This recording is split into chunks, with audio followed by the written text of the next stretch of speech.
Okay, so just a quick update from the video I made earlier in the week. Obviously, in the last video I was pretty set on going for Fraser, but with him now being injured, I've decided that I'm going to just stick with Bernardo Silva going forward, seeing as he was rested last week. He's probably going to get the Fulham game, even though he's not a great option going forward, so I'm still going to have to ditch him.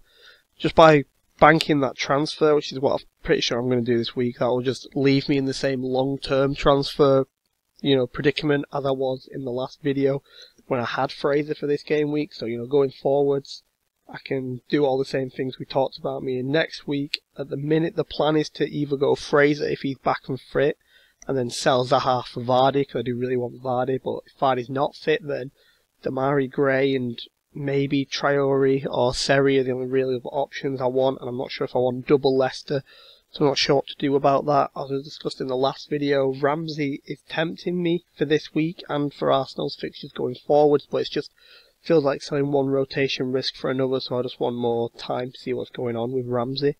While we're on the topic of Arsenal as well, I think Lacazette's another one. If I go Lacazette instead of Vardy, then I can only afford Will Hughes, but again, Arsenal's fixtures are just so incredible that Lacazette could be someone who I do turn to. I could go Maddison this week as well. Obviously talked about him in my wildcard video. Not doing a great deal from open play, but set pieces, Harry Maguire, and with Vardy coming back as well, he could be a player that I bring in for 2 weeks and then offload for Richarlison. Or, in 2 weeks' time after banking my transfer, I could just bring in Richarlison and Mitrovic. Because obviously after Richarlison scoring those 2 goals in international duty, I actually really wouldn't mind playing him in that Arsenal game at all.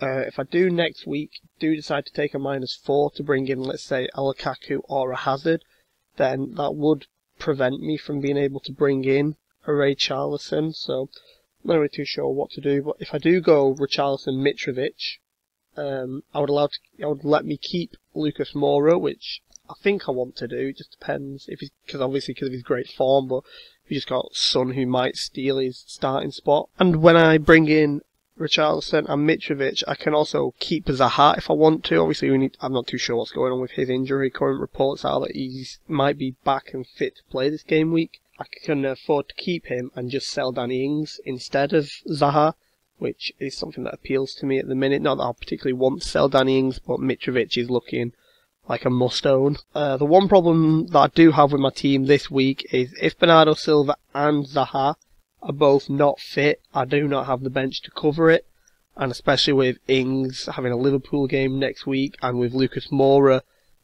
facing some rotation from Son next week, in the coming weeks, and especially with stuff like the Champions League coming up for my free City and free Liverpool players, having only one realistic option on the bench is becoming a big problem. So I may end up forcing myself into a wild card if I can't solve that problem out in the coming weeks.